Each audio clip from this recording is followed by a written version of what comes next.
오늘은 특별히 내가 약할 그때의 강함이라 이 말씀을 가지고 여러분들과 함께 나누기를 원합니다. 오늘 이 시간을 통해서도 정말 여러분이 어떤 상황 처지에 있든 간에 또 여러분 안에 어떤 가시가 여러분을 괴롭게 하든 간에 여러분이 자유함을 누리고 나의 약함이 하나님의 강함으로 나타나는 시간 되기를 축원합니다. 아멘. 우리가 이 사실을 제대로 깨닫고 체험하기 위해서는 이 세상에서 배우고 가르치는 삶이 무엇인가에 대해서 먼저 알아볼 필요가 있습니다. 내가 더 열심히 추구하고 더 많이 소유하고 더 많은 영향력을 미치고 더 폭넓은 인간관계를 가지고 인정받아야만이 잘 살 수 있는 세상입니다. 따라서 이 세상에서 가장 중요한 일이 뭔가 하면 자기 개발입니다. 자기 개발. 쉽게 말하면 지금보다 좀 더 나은 내가 되기 위한 모든 수단과 방법을 이야기하는 것입니다. 실제로 시중에 서점에 나가보면 갈수록 자기 개발에 관련된 책들이 넘쳐남을 우리는 보게 됩니다. 그리고 그 책 제목을 얼마나 팬시하게 잘 지었는지 그 책을 보지 않으면 나 혼자 뒤떨어지는 같은 느낌, 남은 알고 있는데 나는 모르고 있는 것 아니냐라는 이런 두려움, 그래서 반드시 보아야 할 것 같은, 또 그런 책은, 제목을 팬시하게 한 책은 비닐로 또 싸놨어요. 보지 못하게. 그래서 어쩔 수 없이 사보는 사람들이 많습니다. 그야말로 유혹이죠. 사실 우리가 그렇게 자기 개발서를 읽으면서 아둥바둥 살아가는 이유는 무엇일까요? 사실은 여러 차례 여러분과 함께 나누었지만 우리의 혼이 하나님으로부터 본래적으로 주신 그 감정을 누려야 되는데 사실은 그걸 못 누리기 때문에 우리의 혼이 괴로워하고 말라 비틀어지는 것 같고 삶의 이유도 못 찾는 것 같습니다. 불신자들은 더 말할 나위가 없지만 하나님의 자녀들은 바로 그 하나님께서 주시는 조건 없는 사랑, 의, 평강, 희락, 이것을 누릴 줄 알아야 합니다. 이런 하나님이 주시는 그 감정 없이는 우리의 혼은 내가 누구인지도 알지 못하고 의미 없는 삶을 살 수밖에 없는 것입니다.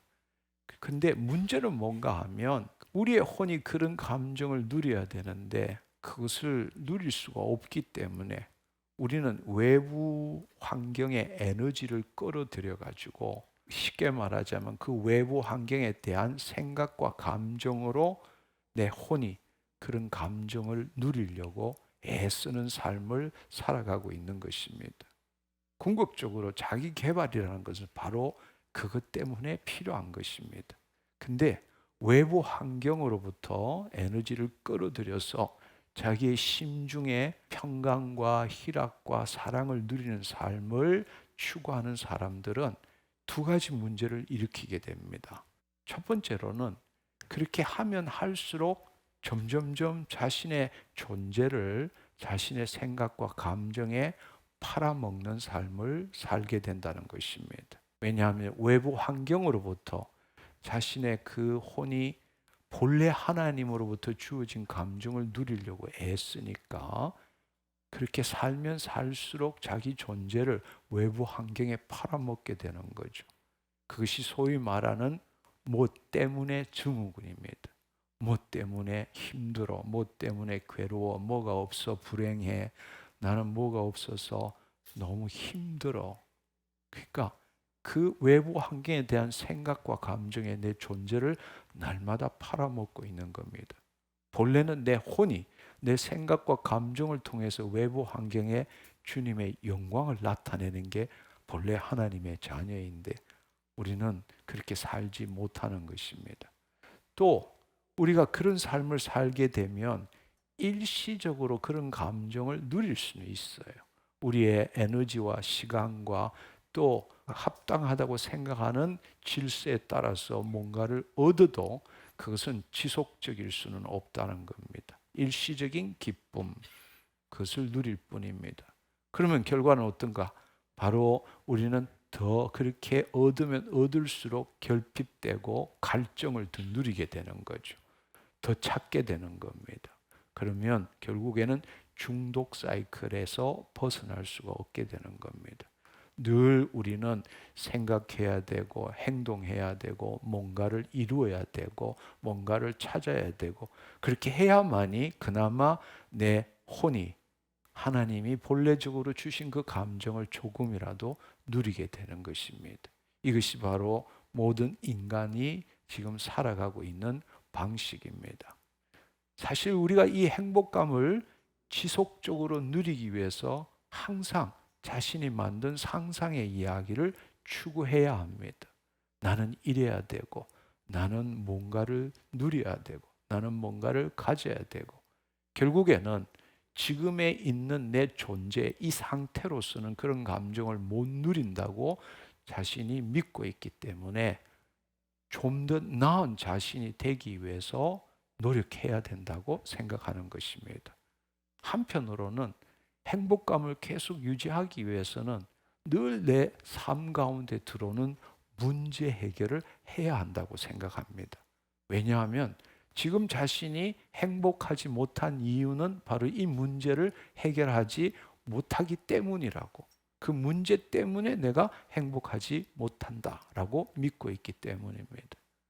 그것이 우리가 지금 살아가는 방식입니다. 결국 그렇게 되면 바쁘게 살아야 되는 거죠.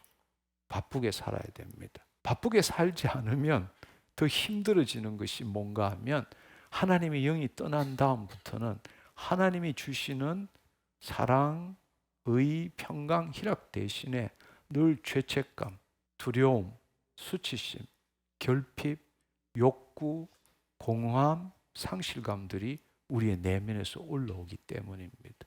그래서 우리는 그걸 없애기 위해서라도 또 내 안에 본래 하나님이 주신 것이 아닌 세상으로부터 얻는 감정이라도 얻어내기 위해서는 생각해야 되고 행동해야 되고 결국 바쁘게 살아야 된다는 겁니다. 그래서 우리는 끊임없이 그 쳇바퀴 속에서 살아가게 되는 겁니다. 자기도 모르는 사이에 중독 사이클에서 벗어나지 못하는 겁니다. 그래서 우리가 아무것도 안 하면 무기력해지는 거죠. 점점점 가라앉게 되는 것입니다. 뭐라도 해야 된다고 생각하는 겁니다.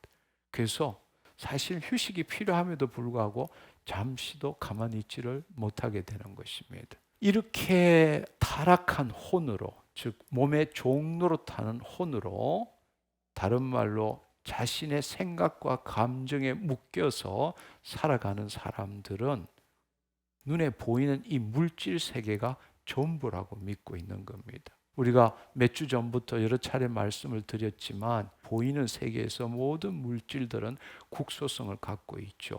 그래서 우리는 어떤 것을 추구하기 위해서는 늘 이 공간 안에서 시간을 체험하면서 에너지를 투자하고 시간을 들여서 나름대로의 인과 법칙에 따른 규칙과 기준, 방법에 따라서 지금보다 더 나은 자기를 만들기 위해서 열심히 살아가는 것입니다. 결국 우리가 잘 생각해 보면 외부 환경에 대한 자기 생각을 가지고 자기의 생각에 기초한 물질로서 물질을 바꾸고 변화시키는 삶을 살고자 하는 겁니다. 어떤 삶을 살더라도 여러분을 한번 생각해 보시면 여러분의 생각과 감정에 기초한 어떤 것으로 이 세상의 어떤 것을 바꾸려고 한다는 겁니다. 가장 쉬운 예는 돈으로 문제를 해결하려고 하는 거죠. 결국 여기의 삶은 그 삶에서 벗어날 수 없다라는 것입니다. 그래서 세상에서 행복한 삶을 살기 위해서는 다른 말로 생존 경쟁에서 이기기 위해서는 강한 자가 되어야 되는 거죠. 그러니까 지금보다 더 나은 무엇을 추구해야 되고 그것도 시간은 적게 들이고 효율성은 높게 해서 뭔가를 더 많이 소유해야 한다는 겁니다. 사실 그 내용이 자기 개발서에 들어있는 내용의 전부입니다. 근데 이러한 삶은 믿지 않는 불신자들만의 삶이 아니라는 겁니다. 우리는 예수님이 주신 이 하나님 나라 복음을 갖고 있음에도 불구하고 여전히 세상에 하나님이 없는 사람들이 삶을 살고 있는 방식대로 똑같이 살고 있다는 것입니다. 그것이 정말 안타까운 일이에요. 그래서 오늘 여러분과 함께 나누고 싶은 것은 우리가 살고 있는 게 뭔지를 깨닫고 이 삶에서 벗어나야 한다는 겁니다. 그리고 하나님께서 우리에게 예수 그리스도를 통해서 보여주신 하나님 나라의 복음적 삶이 뭔지를 알고 누릴 줄 알아야 한다는 것입니다. 할렐루야. 근데 믿지 않는 자들과 똑같이 그렇게 산다라는 것을 다른 말로 표현하자면 율법에 기초한 삶, 율법적인 삶, 그걸 또 다른 말로 하자면 행위 보상적 사고방식으로 살아가는 삶. 내가 하나님께 뭔가를 드리면 그 드린 대가로 하나님으로부터 뭔가를 얻을 수 있다고 믿고 살아가는 삶. 하나님 안에서 하나님의 뜻을 이루는 삶이 아니라 하나님으로부터 뭔가를 얻어내기 위해서 충성, 봉사, 헌신하는 삶. 그것이 바로 율법에 기초한 삶입니다. 그런데 구약의 율법에 기초한 삶과는 달리 예수님께서 우리에게 가르쳐 주신 그리스도의 법은 상당히 우리가 느끼기에는 이율배반적이고 또 역설적인 내용이 많다라는 겁니다. 우리의 거짓자의 관점으로서는 잘 이해가 안 되는 이율배반적이고 역설적인 그런 말씀들이 많다는 것입니다. 우리가 이 부분을 제대로 깨달아야 합니다. 여러분이 알아야 될 사실은 율법은 내가 지키고 행해야 하는 것이지만 그리스도의 법은 내가 죽고 그리스도께서 나타나시는 삶을 사는 것입니다. 아멘. 그런데 여전히 내가로부터 출발하면 여러분은 행위 보상적 사고방식에 기초한 삶, 예수 그리스도를 믿고 구원을 얻었다고 하지만 실제 삶은 불신자들과 똑같은 삶을 살 수밖에 없다라는 것입니다. 다시 한번 말씀드리지만 율법은 내가 배우고 듣고 배우고 지키고 행해야 되는 삶입니다. 왜냐하면 율법을 주신 것은 하나님의 영이 없는 자들에게 하나님의 영 생명법이 무엇인지, 다른 말로 죄가 무엇인지 알려주기 위해서 우리에게 주신 것이 율법이기 때문입니다. 그러나 예수님께서 우리에게 가르쳐 주신 그리스도의 법은 내가로부터 출발하는 것이 아니라 내가 죽고 내 안에 계신 예수 그리스도께서 나를 통해서 이루시는 일을 행하는 것입니다. 이것이 복음입니다. 예수님께서 가르쳐 주신 삶에 대해서 한번 생각해 봅시다. 사실은 우리가 지금까지 이 세상에서 배워왔던 그 삶과는 정반대의 삶을 말씀을 많이 하십니다. 예수님께서 산에 오르사 제자들에게 말씀하신 팔복에 대해서 이야기한 것을 한번 생각해 보십시오. 그분께서 공생의 사역을 하면서 첫 말씀부터 우리는 벌써 당황스럽습니다. 왜냐하면 심령이 가난한 자는 복이 있나니 천국이 그들의 것이며, 우리가 부자 돼야 되는데 가난해야 된다고, 가난해야만이 복이 있다, 천국이 그들의 것이며, 이렇게 말씀하십니다. 심령이 가난한 자는 왜 복이 있느냐? 심령이 가난한 자, 이때 심령이라는 것은 스피릿, 영을 말하는 것입니다. 그리고 가난한 이런 뜻은 푸터코스라는 뜻인데, 헬라어로 푸터코스는 없고 결핍한 가난 자체를 의미하는 것이 아니라 없기 때문에 구걸하는 것을 의미하는 겁니다. 없고 결핍하다라는 걸 의미하는 것이 아니라 없기 때문에 구걸하는 것을 푸터코스라고 이야기하는 것입니다. 그러면 여러분 한번 생각해 보십시오. 천국이 그들의 것이며 할 때에 어떻게 해서 하나님 나라가 우리에게 임한다는 것입니다. 왜냐하면 영이 없는 자가 영이 없기 때문에 구걸하는 자, 영이 없기 때문에 구걸하는 자, 하나님 영이 임하게 될 것이고, 하나님 영이 임할 때 하나님 통치가 시작될 것이고, 천국이 그들의 것이며. 할렐루야. 또 재미있는 사실은 복이 있나니 이렇게 말할 때 복도 헬라어로 마카리오스란 뜻인데, 여기에도 보면 행복이라는 뜻도 있습니다. 행복이라는 뜻도 있어요. 그러니까 다른 말로 이야기를 하자면 심령이 가난한 자는 복이 있나니 이런데, 다른 말로 심령이 가난한 자는 행복하게 된다. 왜냐하면 하나님의 영이 우리 안에 임하시기 때문에 그렇다는 이야기입니다. 우리는 없기 때문에 행복해지고 하나님 나라가 우리에게 임할 수 있다라는 것입니다. 또 예수님께서 이렇게 산상수훈을 이야기하시면서 많은 이야기를 하셨습니다. 우리로서는 도저히 용납이 안 되고 받아들이기 힘든 말씀을 많이 하셨죠. 우리는 눈에는 눈, 이에는 이로 갚아야 속이 시원한데 주님께서는 그렇게 말씀하시지 않았습니다. 오른뺨을 맞으면 왼편도 갖다 대라. 그 다음에 속옷을 가지고자 하는 자에게는 겉옷까지도 벗어주라. 억지로 오리를 가게 하면 함께 심리를 가라. 이거는 도저히 우리로서는 이해가 안 되는 이야기입니다. 우리가 지금까지 세상에서 살아왔던 방식과는 정반대의 삶입니다. 이렇게 해서는 우리로서는 온전한 삶, 승리하는 삶, 남보다 나은 삶을 살지 못한다. 우리는 생존 모드로 어떻게 하면 남보다 뛰어난 삶, 행복한 삶을 추구하는 게 우리 자신이라고 믿고 있는데, 이런 방식으로는 어린 반푼어치도 없는 방법이죠. 근데 예수님께서는 그렇게 말씀하시는 겁니다. 더더구나 좁은 문으로 들어가라. 멸망으로 인도하는 문은 크고 그 길이 넓어서 거리로 들어가는 자는 많지만 생명으로 인도하는 문은 협착하다. 좁고 길이 협착해서 찾는 자가 적음이니라. 그러니까 두렵고 떨리는 거죠. 대부분의 사람들은 다 이쪽으로 가는데 우리는 되돌아서서 반대로 가야 된다는 뜻입니다. 그러니까 그게 얼마나 두려운 일이에요. 남들이 다 갈 때에 그건 그나마 따라가야 중간이라도 할 수 있는데, 그게 아니라 되돌아서서 남들이 가지 않는 길, 이 협착하고 좁은 길로 간다라는 것이 얼마나 두려운 일입니까? 그러니까 일반적으로 생각하는 삶과는 완전히 틀리는 사람입니다. 특히나 마태복음 16장 24절 25절을 보면 누군지 나를 따라오려거든 자기를 부인하고 자기 십자가를 지고 나를 따를 것이니라, 이렇게 말씀하신 거예요. 이건 더 용납되기 힘든 겁니다. 우리가 살려고 지금 발부둥 치고 하는데 나를 따르려거든 자기를 부인하래요. 우리가 평생 배운 게 자기 개발인데 자기를 부인하래. 그까지는 인정이 돼. 그냥 뭐 그럴 수 있지. 근데 자기 십자가 지래. 주님이 지셨는데 또 나까지 져야 합니까? 너무 황당한 이야기예요.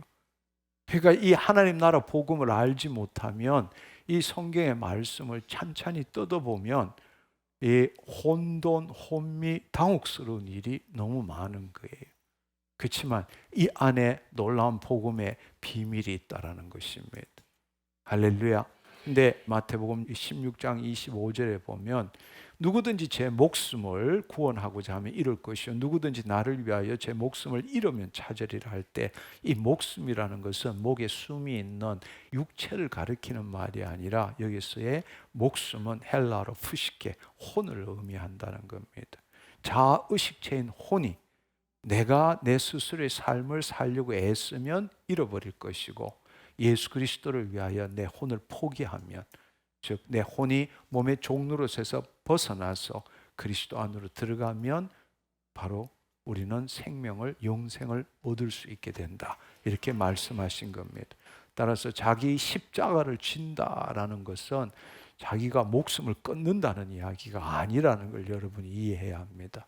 자기 십자가를 진다는 것은 그 혼이 자신의 정체성을 유지하고 또 자신의 삶을 유지하기 위해서 자신의 생각과 감정으로 나는이라고 하는 걸 포기한다는 겁니다. 결국 나는 걸 포기하면 내가 예수 그리스도와 함께 십자가에 못 박혀 죽었는지, 그런즉 이제는 내가 사는 삶이 아니요 내 안에 예수 그리스도께서 사시는 삶이니라. 할렐루야. 아멘. 그러니까 내가 자기 십자가를 진다는 것은 나의 삶이 아니라 그리스도께서 나의 주인이 되어서 그리스도가 나를 통해서 나타나는 삶을 산다는 것입니다. 아멘. 참 힘든 이야기예요. 처음 이것을 제대로 본다면 그러면은 내가 지금까지 해온 일들 다 포기해야 된다는 것인가? 그러면 아무것도 하지 말고 가만히 있으면 하나님 다 채워주시는가? 그럼 노력할 필요도 없고 더 배울 필요도 없고 원하는 것도 하지 말아야 한단 말인가? 이런 수많은 의혹들이 내 마음에서 떠오르게 됩니다. 만약에 이런 마음이 떠오르지 않는다면 사실은 복음을 알 수 있는 길이 없는 거죠. 우리는 하나님의 말씀을 들을 때 늘 혼돈, 갈등, 혼미 속에 있어야 합니다. 그때 하나님께서는 성령과 말씀을 통해서 새로운 길을 우리에게 알려주시기 때문에 그렇습니다. 이 혼돈과 갈등을 해결하는 핵심은 뭔가? 한마디로 오늘 함께 나누는 말씀, 은혜의 말씀의 핵심은 뭔가 하면 그리스도 안에서 자기를 포기하는 만큼 하나님의 능력이 우리 자신을 통해서 나타나는 삶을 살 수 있게 된다, 이 말이에요. 그분은 지금 우리 안에 계시기 때문입니다. 그분은 우리를 통치하기를 그렇게도 원하십니다. 그분은 우리를 통해서 그의 일을 행하기를 원하십니다. 근데 내가 타락한 혼이 내 생각과 감정을 붙들고 나는 내가로 살기 때문에 하나님의 영광의 통로를 우리가 힘써 막고 있는 겁니다. 따라서 자기 자신을 그리스도 안에서 포기하는 만큼 하나님의 능력이 우리를 통해서 나타나는 삶을 살 수 있게 된다는 것입니다. 그렇지만 우리는 나서부터 지금까지 우리가 예수 그리스도를 믿음에도 불구하고 지금 어떻게 사느냐, 어떤 일을 하더라도 어떤 문제를 만나더라도 우리 스스로가 주체가 되어서 내가 생각하고 판단해 왔습니다.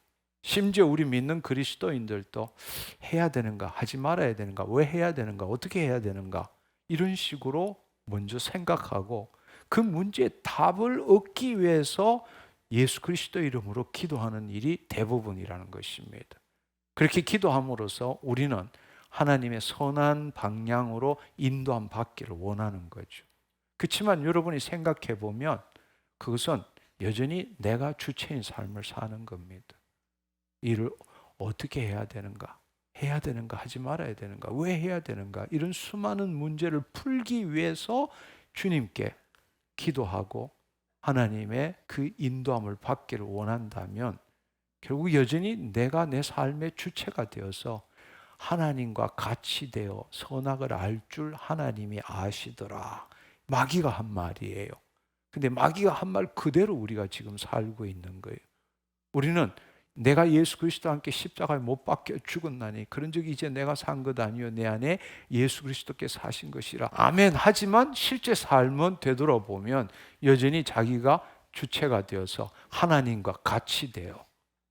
내가 죽음으로써 하나님 안에 하나님이 나에게 찾아오심으로써 나는 자존자에서 의존자가 되어서 하나님을 나타내는 삶을 살아야 되는데 사실은 믿음이 없는 사람은 그런 질문도 안 해요. 일단 저지르고 난 다음에 잘못하면 회개하는 게 대부분이지만 믿음이 있는 사람이 이렇게 하는 거예요.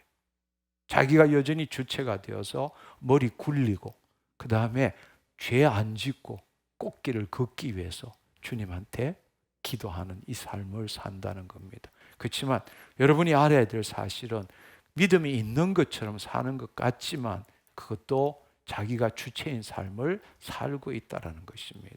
그걸 여러분이 깨달아야 합니다. 예수님이 가르쳐 주신 하나님 나라 복음의 핵심이라는 것은 내가 주체가 되어서 사는 삶이 아니라 주체를 바꾸는 삶을 경험해야 한다는 겁니다. 근데 마귀는 어떻게 하는가 하면 늘 문제, 행복 추구로 우리를 계속적으로 유혹을 하고 두려움을 준다는 겁니다. 두려움을 주고 유혹한다는 겁니다. 그럴 때 마귀가 그렇게 하는 이유는 바로 내가 문제 해결에 묶이기를 원하는 거예요. 내가 그 문제를 해결해야 행복해질 수 있다, 이렇게 믿는 그 믿음에 계속 유혹을 하는 겁니다. 문제를 주면 내가 그 문제를 해결해야만이 행복해질 수 있다. 그러니까 쉽게 말하자면 그 문제를 해결하기 위해서 하나님이 필요한 거예요. 근데 하나님 나라 복음은 그것이 아니라 내 주체를 바꾸는 삶을 살게 하시는 거예요. 그 문제가 뭐라 할지라도 두려워하지 말라는 거예요. 염려하지 말라는 거예요. 왜냐하면 하늘에 계신 천부께서 이 모든 것이 너에게 있어야 될 줄 아느니라. 그리고 정말로 우리가 믿는다면 내일 아궁에 던지는 들풀도 하나님께서 이처럼 입히시거든. 그 하찮은 들풀도 하나님께서 이처럼 입히시거든. 하물며 너희들일까 보냐. 믿음이 적은 자들아. 근데 우리는 지금 사실은 이 문제를 해결하느냐 못하느냐, 내가 이 문제를 해결하느냐 못하느냐, 내가 행복해지냐 불행해지냐, 이게 우리의 전부가 되는데 그게 바로 마귀의 계략이라는 거예요. 하나님은 내가 너와 함께 하지 않느냐. 할렐루야. 내가 너와 함께 하지 않느냐. 그 문제가 뭐든 간에 그 문제에 묶이지 말고 네 주체를 바꿔라. 내가 아니라 그리스도로 바꿔라라는 이야기예요. 아멘. 그러니까 내가 최선을 다해야 되느냐, 해야 되느냐, 하지 말아야 되느냐, 이런 문제가 아니라는 이야기예요. 내가를 주님께 의탁하느냐 하지 않느냐의 문제라는 거예요. 복음의 핵심은 바로 그겁니다. 복음의 핵심은 어떻게 하면 내 앞에 있는 문제를 해결하느냐에 있는 것이 아니라 그것은 주님이 하실 일이에요. 내가 할 일이 아니라고. 할렐루야. 어떻게, 왜? 그게 문제가 아니라 내가 해결해야 한다는 그 나를 주님께 의탁하느냐 의탁하지 않느냐, 여기에 달려있다는, 그것이 문제라는 거예요.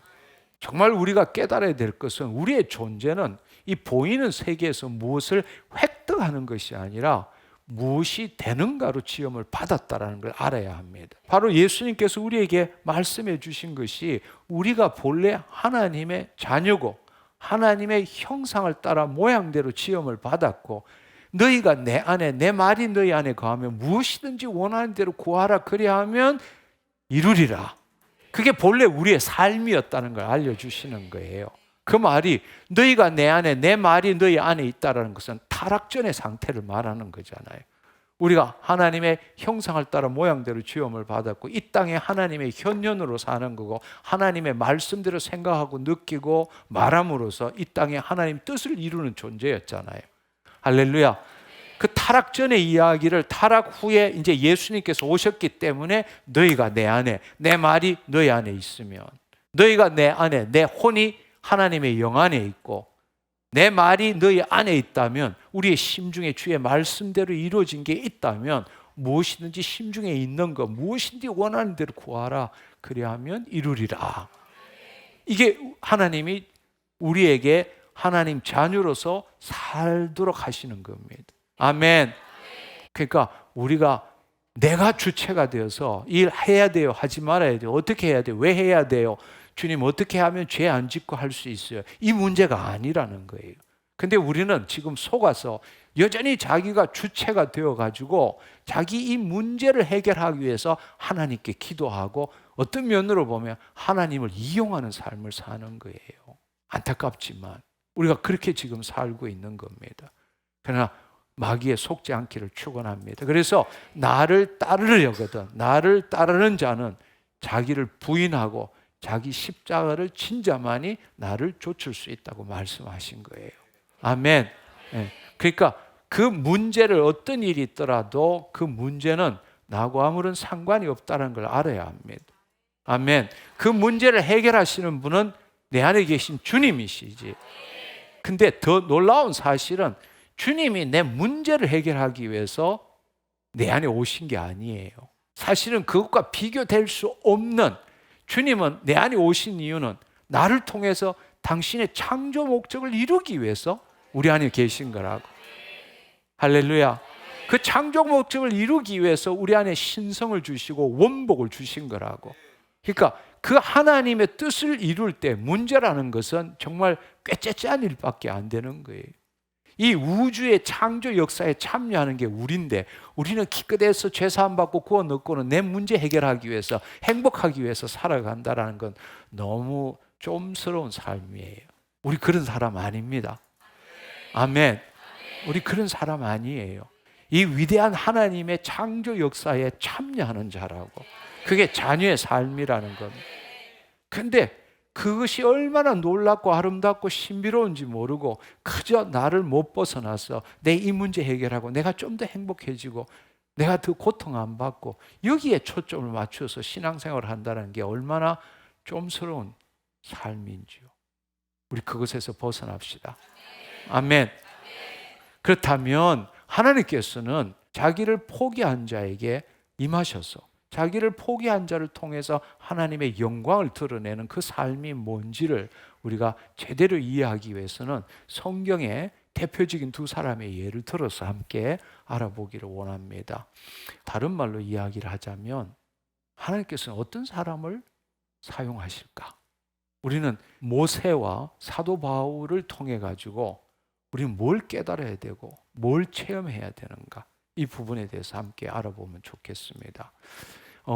모세에 대해서 한번 알아봅시다. 모세는 뭐 우리가 너무 많이 들은 이야기예요, 그렇죠? 모세를 한번 생각해 보면 우리는 그 모세의 삶을 통해서 우리가 어떻게 살아야 되는지를 깨달을 수 있는 너무 좋은 하나의 예표인 것 같아요. 여러분, 모세는 120년을 살았는데 그의 삶을 나누면 40년, 40년, 40년 3단계로 나눌 수 있을 것 같아요. 첫째 40년은 이집트 왕자로서 살았죠. 이집트의 바로의 딸의 아들로서 이집트의 왕자로 살았습니다. 그래서 그때의 그 삶을 한마디로 말하자면 사도행전 7장 22절에 보면 모세가 애굽 사람의 모든 지혜를 배워 그의 말과 하는 일들이 능하더라. 애굽 사람의 모든 지혜를 배워 그의 말과 하는 일들이 능하더라. 그러니까 왕자로서 살았으니까 거기에 프라이드와 또 그 받은 교육과 그 삶 자체가 뭐 평민하고는 비교할 수 없는 그런 삶을 살았겠죠. 근데 40년이 지나고 난 다음에 두 번째 삶은 불의한 이집트 사람을 때려 죽임으로 인해 가지고 그 애굽에서 도망쳐 나와 가지고 미디안 광야에서 살게 되었죠. 그래서 이방 제사장의 사위가 되어서 처가살이 하면서 이 광야에서 40년 동안 양치는 일을 하며 정말 무명의 삶을 사는 겁니다. 그래서 그야말로 하나님께서 스스로 아무것도 할 수 없는 그런 사람으로 하나하나씩 빚어가신 거죠. 그러니까 그 40년 동안 왕자로 살다가 처음에는 얼마나 분이 나고 억울하고 또 자기 자신을 한탄하고 살았겠습니까? 근데 시간이 지나면서 1년, 2년, 3년, 4년 냄새나는 양하고 그 양 치기 하고 또 장인어른 눈치도 보고 마누라 눈치도 보고 이렇게 살면서 시간이 흘러간 겁니다. 그러니까 외부 환경에 대한 걸 다 잊어버리게 되고 그렇게 40년을 산 거죠. 그래서 그 40년을 산 이야기를 들어보면 사도행전 7장 29절에 보면 모세가 이 말 때문에 도주하여 미디안 땅에서 나그네가 되어 거기서 아들 둘을 낳으니라. 근데 놀라운 사실은 민수기 12장 3절에 보면 이 사람 모세는 온유함이 지면의 모든 사람보다 더하리라. 네, 조급함, 또 분노 이런 것들이 우리는 사람을 쳐 죽인 것을 볼 때에 모세의 성격이 그랬다라는 걸 알 수 있습니다. 그런데 나중 되니까 이 사람 모세는 온유함이 지면의 모든 사람보다 더하더라. 얼마나 낮췄는지를 우리는 알 수 있습니다. 그렇게 낮추어서 80년까지 살았을 때 삼기가 도달한 거죠. 그래서 80년이 지난 다음에 하나님이 부르셔서 이스라엘 백성을 애굽으로부터 탈출시키고 가나안 땅으로 인도하는 일을 행하게 하신 겁니다. 그래서 출애굽기 3장 10절에 보면 이제 내가 너를 바로에게 보내어 너에게 내 백성 이스라엘 자손을 애굽에서 인도하여 내게 하리라. 할렐루야. 예, 뭐 한 1년 기도하고 하나님이 응답 없다고 조급해하지 않기를 원합니다. 옛날에는 일찍 죽었지만 이제 앞으로는 120세까지 살 수 있어요. 네, 80세 안 되신 분은 너무 흥분하지 마십시오. 네. 근데 이제 준비되었겠죠. 준비되었는데 내가 너를 바로에게 보내어 너에게 내 백성 이스라엘 자손을 애굽에서 인도하여 내게 하리라. 그런데 하나님께서는 모세를 보고 준비되었다고 생각하는데 모세는 전혀 그렇게 생각하지 않아요. 모세가 스스로에 대해서 어떻게 생각하고 있는지를 한번 우리가 봤으면 좋겠습니다. 우리가 이걸 봄으로써 우리에게 적용할 수 있어요. 한마디로 말하자면 출애굽기 3장 11절에 보면 모세가 하나님께 아뢰되 도대체 내가 누구에게 바로에게 가고 이스라엘 자손을 애굽에서 인도하여 내리까? 한마디로 말하자면 자기 스스로 주님 나 별 볼 일 없는 사람입니다. Who am I? 내가 누굽니까? 그러니까 자신이 왕자였던 것도 이제는 까마득하게 없어진 거예요. 없어진 거예요. 나 별 볼 일 없는 사람이다. 내가 도대체 누구간데 나한테 그런 일을 시킵니까? 이렇게 대답했다는 겁니다. 그러니까 자신의 환경과 자신을 바라보면 모세는 할 수 있는 일이 아무것도 없는 겁니다. 네. 근데 여전히 이 말 속에는 뭔가 하면 도대체 내가 누구간데 당신께서 나를 이렇게 그 일을 시킵니까? 하는 이야기는 뭔가 하면 자신이 아무것도 없다라는 것도 알지만 다른 의미로 하면 모세는 여전히 아직도 자기의 소유와 능력으로 자신이 누구인가를 결정하고 있다는 겁니다. 이걸 깨달아야 되는 거예요. 무슨 말인지 이해하시겠어요? 어떻게 보면 겸손하게 이렇게 이야기한다고 말할 수 있지만 그게 아니에요. Who am I? 이렇게 이야기하는 내가 도대체 누구인데. 그렇지만 하나님이 인정하셔서 불렀을 거 아니에요. 근데 여전히 모세는 자기의 소유와 능력으로 자신이 누구인지를 지금 결정하고 있다는 겁니다. 우리가 이걸 배워야 돼요. 근데 주님께서는 뭐라고 말씀하셨는가 하면 내가 출애굽기 3장 12절에 보면 하나님이 이르시되 내가 반드시 너와 함께 있으리라. 너가 그 백성을 애굽에 인도하여 낸 후에 너희가 이 산에서 하나님을 섬기리니 이것이 내가 너를 보낸 증거니라. 그러니까 하나님이 내가 도대체 누구인가 한데 이러는데 하나님께서 하시는 말씀이 뭔가 하면 내가 반드시 너와 함께 한다. 내가 너와 함께 한다. 너의 소유가 어떻고 너의 능력이 어떻든 나는 그거에 대해서 전혀 상관하지 않는다. 내가 너와 함께 한다. 그랬더니만은 이제는 또 Who are you? 이렇게 또 질문하는 거예요. 출애굽기 3장 13절을 보면 모세가 하나님께 아뢰되 내가 이스라엘 자손에 가서 그 자손들한테 가서 이르기를 너희 조상의 하나님이 나를 너에게 보내셨다 하면 그들이 내게 묻기를 그의 이름이 무엇이냐 하리니 내가 뭐라고 그들에게 말하리까? 그러면 그렇게 말씀하시는 당신은 누구입니까? Who are you? 이렇게 물은 거예요. 그럴 때에 하나님께서는 뭐라고 대답하시는가 하면 출애굽기 3장 14절에 하나님이 모세에게 이르되 나는 스스로 있는 자니라. 또 이르시기를 너는 이스라엘 자손에게 이같이 이르기를 스스로 있는 자가 나를 너에게 보내셨다 하라. 이렇게 말씀하신 거예요. 그러니까 나는 스스로 있는 자이다. I am who I am. 나는 스스로 있는 자다. 나는 나다. 나는 어제도 오늘도 내일도 한결같은 존재. 나는 나다. 이렇게 말씀하시는 거예요. 또 이 번역본에 따라서는 I will be what I will be 이렇게 말씀하기도 합니다. 이 말 뜻은 나는 될 것을 되게 하는 존재다. 나는 될 것을 되게 하는 존재다. 이렇게 말씀하신 거예요. 그러니까 내가 그 사람 내 백성한테 가가지고 하나님 아버지가 이렇게 말씀하셨는데 그 하나님 아버지가 누구냐 이렇게 물으면 뭐라고 대답해야 되는지 이렇게 질문했을 때에 I am who I am. 나는 스스로 존재하는 자다. 나는 될 것을 되게 하는 자다. 이렇게 말씀하셨다는 겁니다. 그런데 이제 이 말씀을 통해서 우리는 내가 누구인가에 대한 정의를 새롭게 내려야 되는 거예요. 하나님 앞에서 내가 누구인가는 내 소유와 능력과 지혜에 달려있는 게 아니에요. 하나님이 부르신 거예요. 그것만으로 족한 거예요. 또 그분이 누구이신가를 알아야 돼요. 그분이 누구이신가를 알아야 돼요. 그분은 말씀을 이루시는 분이에요. 네, 그렇습니다. 그러면 그 정도면 알아들어야 되는데 모세도 또 만만치 않아요. 그런데 뭐라고 말하는가 하면 이렇게 출애굽기 4장 10절에 보면 모세가 여호와께 아뢰되 주여 나는 본래 말을 잘 하지 못하는 자이니다. 근데 40년 전에 말 잘했다고 말했잖아요. 이 성경에. 근데 여기에는 지금 아마 만나는 사람이 없어서 그렇지 않을까 싶어요. 뭐 40년 동안 이 양치기로 양하고만 이야기했으니까 뭐 말을 못할 수밖에. 나는 본래 말을 잘하지 못하는 자이다. 주께서 주의 종에게 명령하신 후에도 역시 그리하니 나는 입이 뻣뻣하고 혀가 둔한 자이니다. 근데 주님께서는 뭐라고 말씀하셨는가 하면 출애굽기 4장 12절에 보면 이제 가라.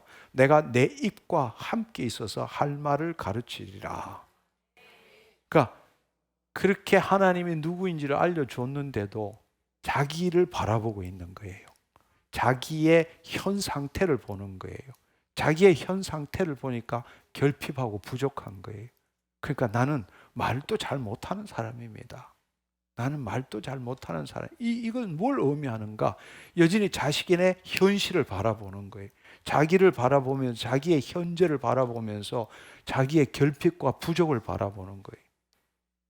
그래서 하나님께 말하기를 나는 말도 잘 못합니다. 근데 주님께서 뭐라고 말씀하시는가? 언제나 함께하고 내가 너 가르친다. 뭐가 문제냐? 내가 너 가르친다. 네가 지금 결핍하고 부족할지 모르지만 내가 너와 함께 할 것이고 너의 결핍과 부족을 내가 가르친다. 내가 할 말을 너한테 넣어주겠다. 네. 그러면 아멘 해야 되는데 모세는 만만치 않아요. 출애굽기 4장 14절에 보면 모세가 한 수 더 떠서 주여 보낼 만한 자를 보내소서. 쉽게 말하면 나는 그런 큰일 할 수 있는 능력이 있는 자가 아닙니다. 양치기만 40년 했어요. 나는 할 수 있는 게 이 막 지팡이 들고 양치기 이거 모는 것밖에 못 합니다. 그러니까 이 쉽게 말하자면 모세는 미래를 본 거예요.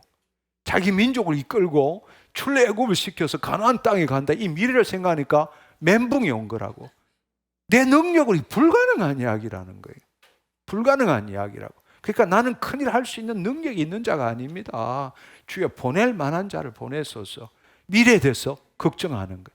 지금의 현실과 미래를 바라보면서 미래의 일을 생각하니까 이건 나로서는 불가능한 이야기라는 거예요. 보낼 만한 자를 보내소서. 그렇게 이야기한 겁니다. 그러니까 하나님도 꽤 이 마음이 언짢으셨어요. 4장 14절을 보면 여호와께서 모세를 향하여 노하여 이르시되 레위 사람 내 형 아론이 있지 아니하냐. 그가 말 잘하는 것을 내가 아노라. 그가 너를 만나러 나오나니 그가 너를 볼 때 그의 마음이 기쁨이 있을 것이니라. 이 말은 뭔가 하면 내가 언제 네 혼자 하라 그랬냐. 네가 못하면 내가 사람을 붙여준다.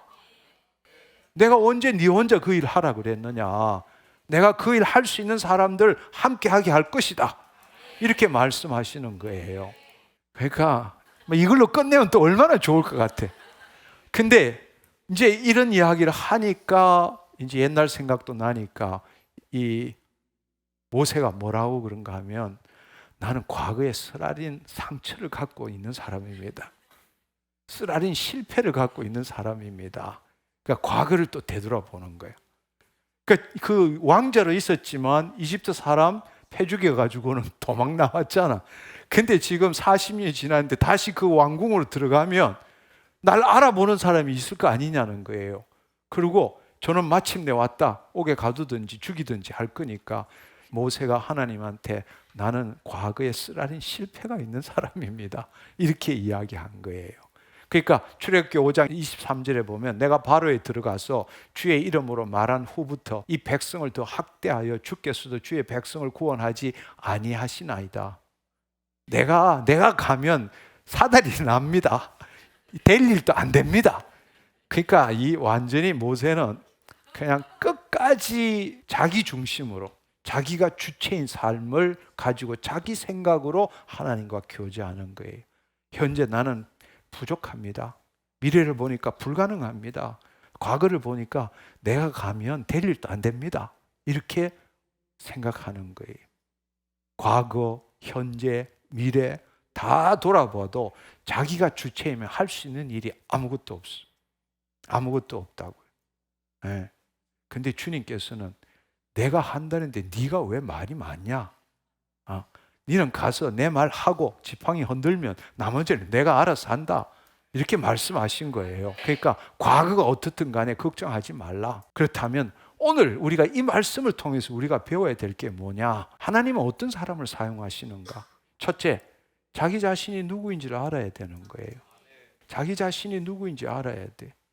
우리는 내가 이게 아니라 그리스도 안에 있는 나라는 사실을 알아야 한다는 거예요. 하나님이 누구이신지를 알아야 돼. 하나님은 창조주이십니다. 그분은 나를 통해서 그분의 창조 목적을 이루어 가시기를 원하는 겁니다. 그렇다면 지금 내가 주체가 되어서 나의 현재, 나의 미래, 나의 과거, 이것은 아무것도 아니라는 이야기예요. 아무것도 아니라는 이야기예요.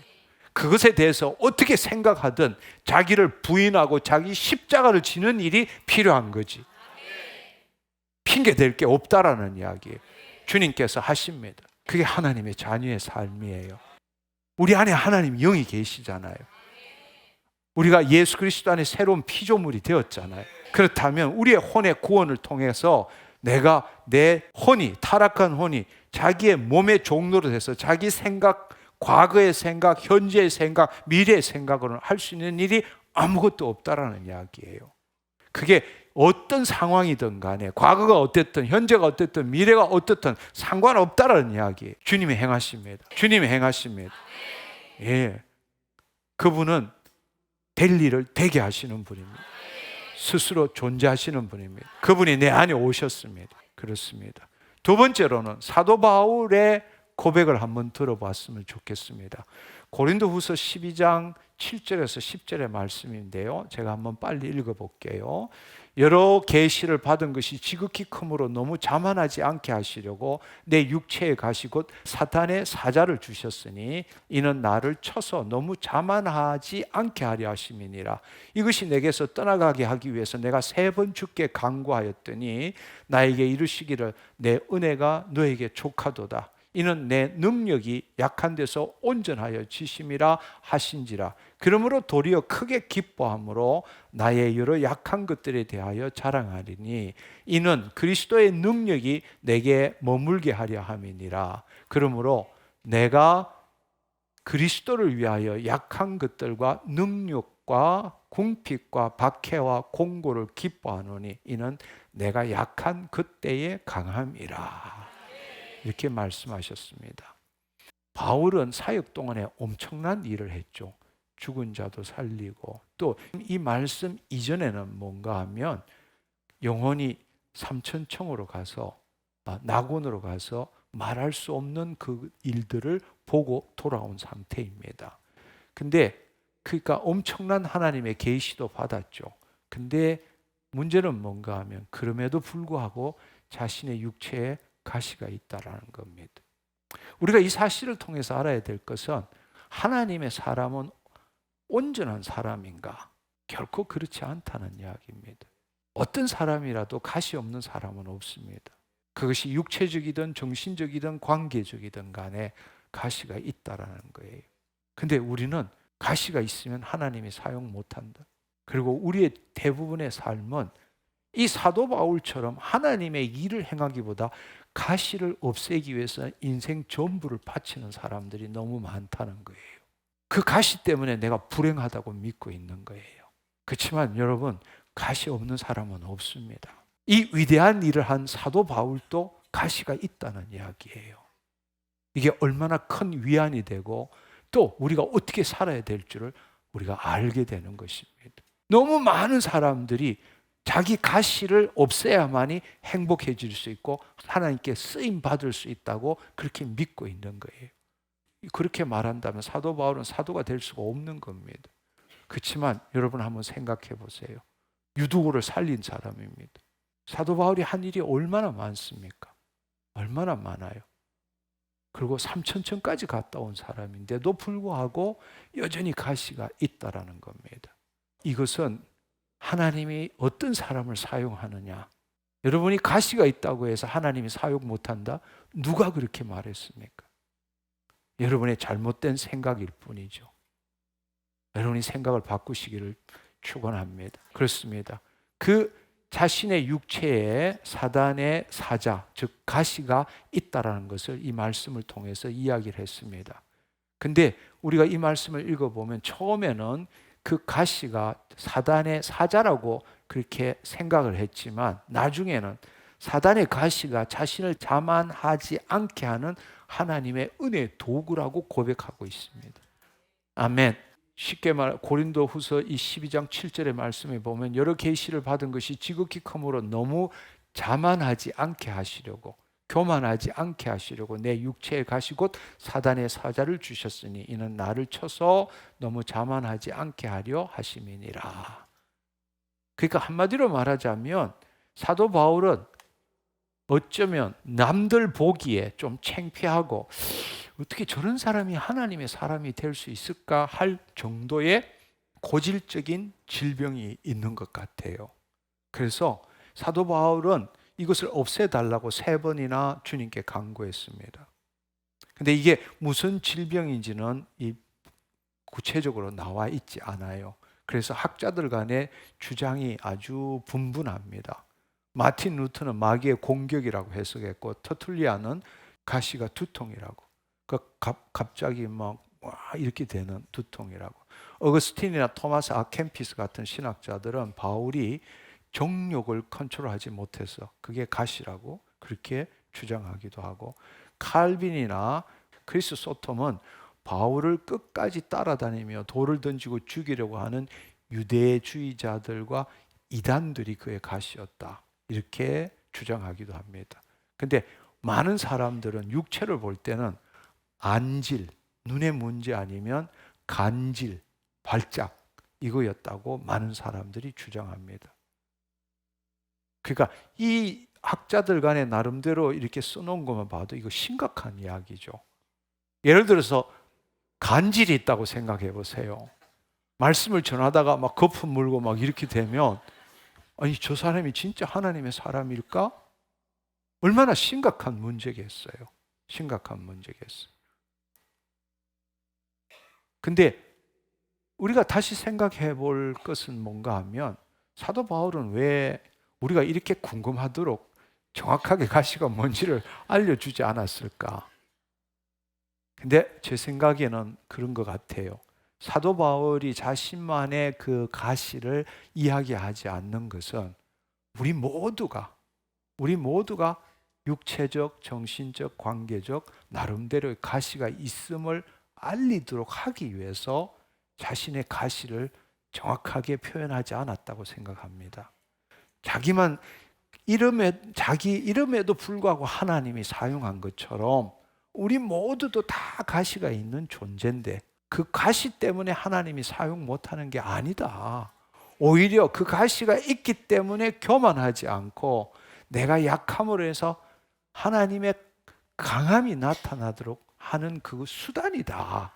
그걸 알려주기 위해서 이 구체적으로 그 가시가 뭐라는 것을 표현하지 않았다고 저는 생각합니다. 그 가시가 사단의 사자의 역할을 한다는 것은 뭘 의미하느냐? 사실은 사단은 내가 누구인지 하나님이 누구인지 모르는 자를 우는 사자처럼 돌아다니면서 그들을 유혹하고 두려움을 주게 되는 거죠. 두려움을 주게 되는 겁니다. 한마디로 말하면 도둑질하고 죽이는 거죠. 야, 너가 그런 가시 가지고 어떻게 하나님께 쓰임 받을 수 있어? 너가 그래 가지고 제대로 어떻게 신앙인이 될 수 있어? 너가 그래서 남들한테 무슨 일을 할 수 있어? 바로 그 가시를 물고 늘어지는 거죠. 그게 바로 사단의 사자인 거예요. 그걸 가지고 우리를 도둑질하고 죽이는 겁니다. 우리를 도둑질하고 죽이는 겁니다. 그래서 나는 이것 때문에 할 수 있는 일이 없어. 나는 이것 때문에 아무것도 못해. 나는 이것 때문에 뭐가 어때? 늘 그렇게 살아가도록 만드는 것이 바로 이 마귀들이 하는 일이라는 것입니다. 그들은 우리를 도둑질하고 죽이고 멸망시키는 거죠.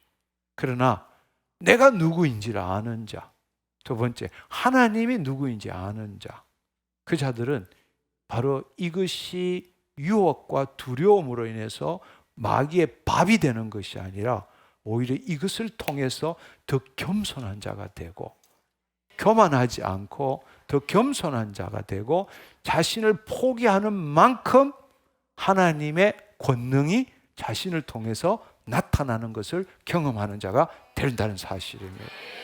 정말 그렇게 생각해 보면 사도 바울이 그렇게 끝까지 믿음의 선한 싸움을 하고 의의 면류관을 바랄 수 있었던 것은 가시가 있었기 때문 아닌가.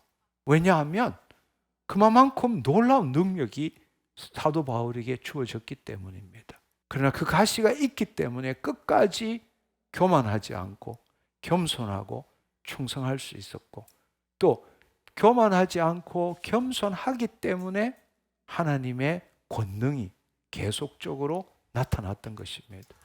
우리에게도 이 가시, 사단의 사자가 늘 우리를 괴롭히고 있다는 것을 여러분도 매일 경험하며 살 것입니다.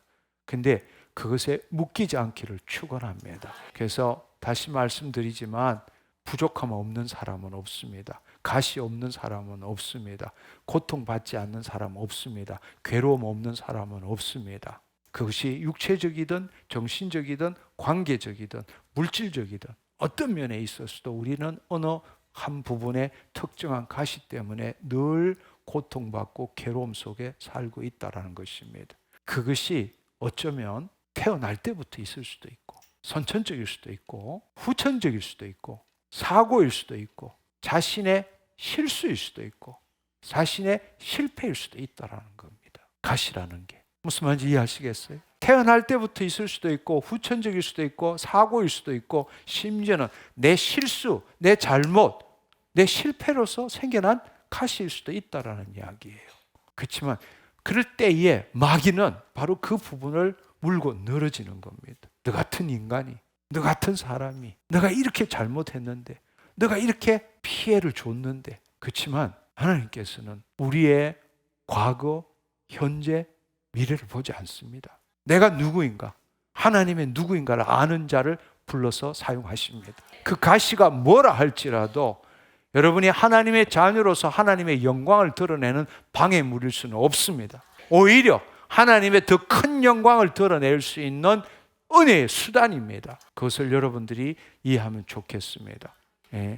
내가 누구인지를 알고 하나님이 누구인지를 알고 하나님께 붙들린 삶을 살게 되면 자신의 약함, 자신의 가시, 그것은 하나님의 능력을 나타내는 가장 훌륭한 배경일 수도 있습니다. 왜냐하면 그런 실패와 그런 가시와 그런 약함 가운데서 증명하는 게 뭐예요?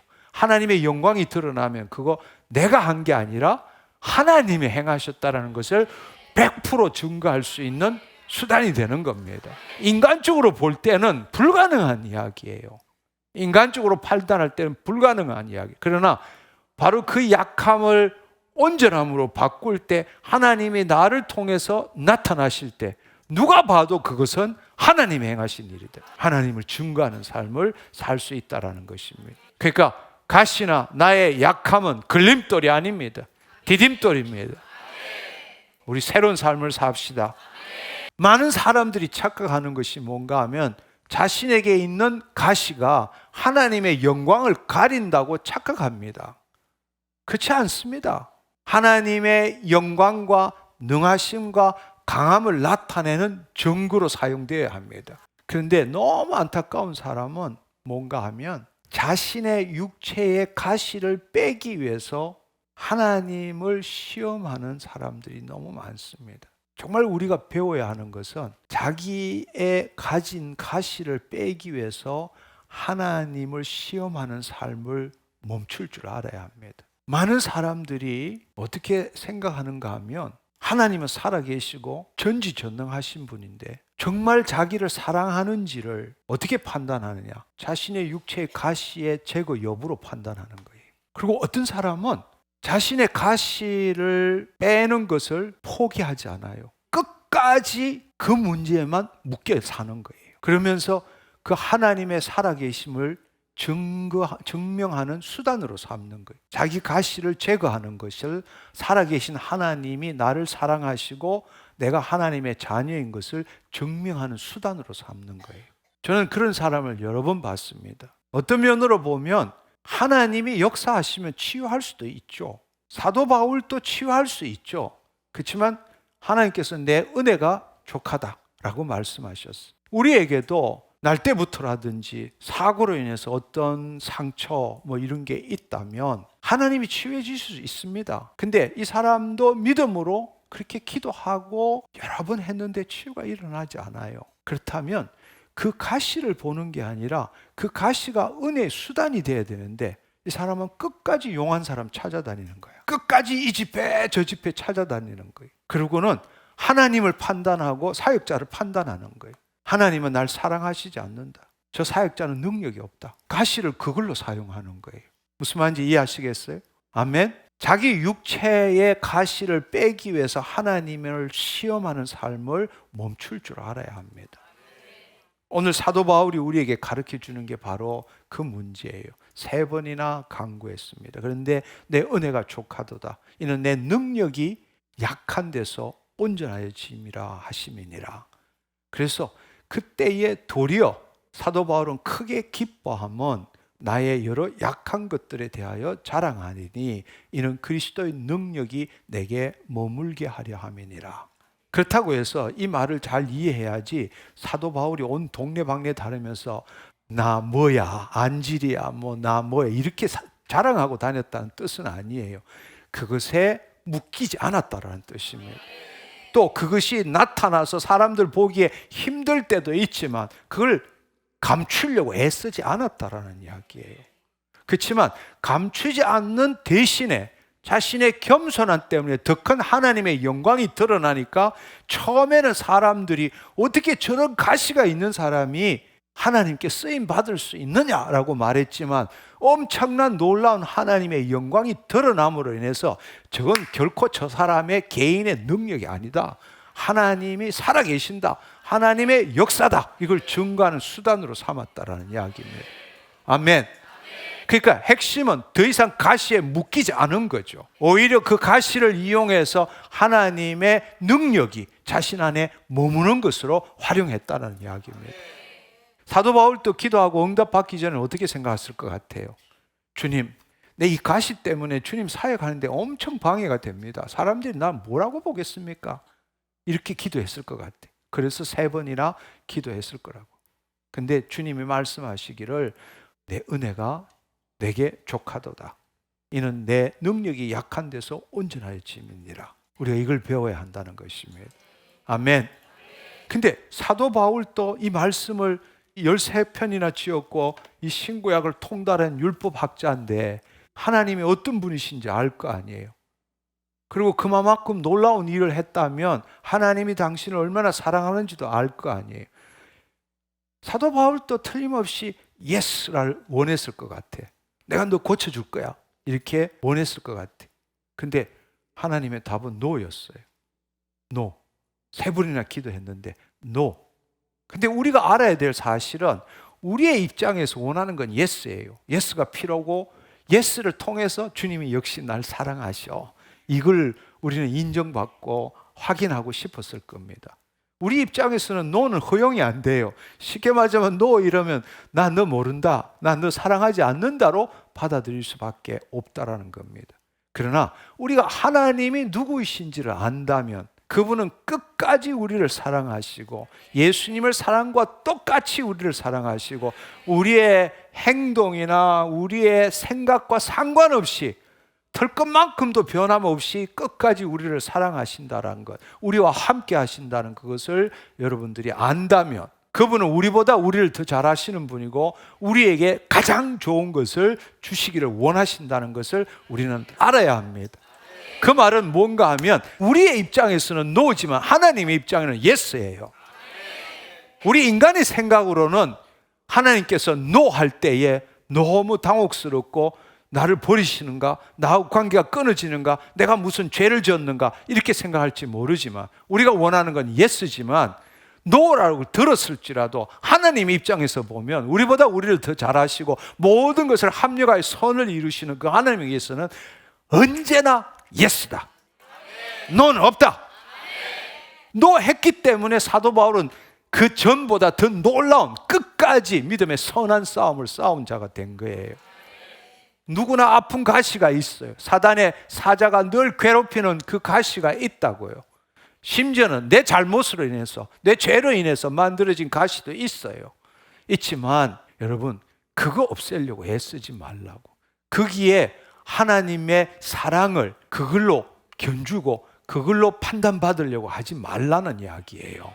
하나님은 언제나 늘 항상 나를 사랑하십니다. 내 안에 계십니다.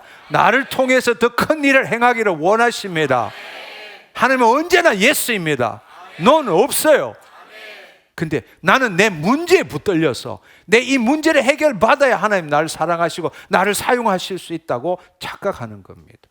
아니요, 그렇지 않습니다. 그걸 여러분들이 알기를 축원합니다. 자신의 가시 문제 해결하려고 하나님께 끝까지 매달리는 그 믿음을 갖지 않기를 축원합니다. 가시가 있기 때문에 하나님이 행하신 위대한 일을 증거할 수 있게 된다는 겁니다. 사도 바울은 바로 그걸 깨달은 거예요. 놓으라고 했는데도 불구하고 자기가 오히려 기뻐하고 자신의 약함을 대놓고 자랑한 건 아니지만 감추려고 애쓰지 않았다라는 이야기입니다. 왜냐하면 그리스도의 능력이 약한 데서 온전하기 때문에 그렇습니다. 그리고 그 그리스도의 능력이 자신 안에 머물기를 원했기 때문에 그렇습니다. 이것이 바로 복음의 비밀입니다. 하나님은 언제나 우리와 함께 하시고 우리를 사랑하시고 우리의 능력이 약한 데서 우리가 온전해진다는 겁니다. 그리고 우리가 약함을 감추거나 없애려고 하는 것이 아니라 오히려 내어놓을 때 그리스도의 능력이 우리 안에 머물게 된다는 사실이에요. 이것은 아무리 강조해도 지나침이 없습니다. 하나님은 우리와 늘 함께 하십니다. 하나님은 우리를 통해서 그의 일을 행하기를 원하십니다. 우리가 가시가 있고 약함이 있다 할지라도 그것을 해결하기 위해서 산다면 모든 삶의 중심에 가시만 있는 거예요. 여러분, 예를 들어서 내 이 손톱 밑에 이 가시라고 생각해 봐요. 여기 이렇게 있어요. 그러면 우리가 뭘 하든 간에 아파요. 이러다가도 아프고 이렇게 하다가도 아프고 뭘 짚다가도 아프고 그렇게 되면 어떻게 돼요? 내 모든 삶은 이거 중심으로 살아가는 거예요. 이거 외에는 없어. 어떻게 하든 이게 안 아프게 하는 게 내 인생 전부가 되는 거예요. 마음의 가시도 마찬가지입니다. 우리가 그 가시를 제거하기 위해서 그것에 묵히기 시작하면 모든 삶이 그것 위주로 돌아가는 거예요. 그러면 몇 시까지 자야 되고 어디는 뭘 가지 말아야 되고 누구는 만나지 말아야 되고 뭘 뭐 하지 말아야 되고 뭐는 어떻게 해야 되고 모든 게 자기 가시의 중심으로 삶이 살아가질 수밖에 없다라는 겁니다. 그건 결코 하나님이 원하시는 삶이 아닙니다. 우리는 그거보다 1000만 배 더 나은 사람입니다. 그렇게 되면 결국에는 그 가시가 내 존재를 사로잡게 되고 내 존재를 그 가시에 팔아먹게 되고 그 다음에는 하나님이 존재하는 이유는 이거 없애주는 것밖에 없어. 하나님이 나한테 필요한 것은 이거 없애주는 것밖에 없다고. 얼마나 터무니없는 삶입니까? 우리는 그렇게 살 수는 없습니다. 우리의 능력이 약할 때에 온전해집니다. 내 자신을 포기할 때 하나님의 강함이 나타나십니다. 그럴 때 마귀의 통치로부터 벗어나게 됩니다. 하나님의 영광스러운 일을 참여하게 되는 겁니다. 이는 내 능력이 약한 데서 온전하여 짐이라 하신지라 말씀하셨습니다. 온전하다, 완전하다, 완성시키다 이런 뜻입니다. 그래서 내 능력이 약한데 이거는 나의 능력이 약한데 온전하여진다는 겁니다. 상처나 가시나 문제를 두려워하지 않기를 축원합니다. 그것 있다고 해서 하나님의 영광을 못 드러낼 이유가 없습니다. 바로 그게 있기 때문에 교만하지 않고 겸손해질수록 자신이 더 온전해진다는 것, 완전케 된다는 겁니다. 완전 중에 최고는 뭐냐? 하나님 앞에 겸손한 거죠. 교만은 패망의 선봉이고 넘어짐의 앞잡이라. 하나님은 겸손한 자, 온유한 자를 찾지 모세를 사용한 것도 모든 지면보다 온유한 자이기 때문에 하나님께서는 80년 뒤에 사용하신 겁니다. 그래서 사도 바울은 고린도후서 13장 4절 5절에는 이렇게 말씀하십니다.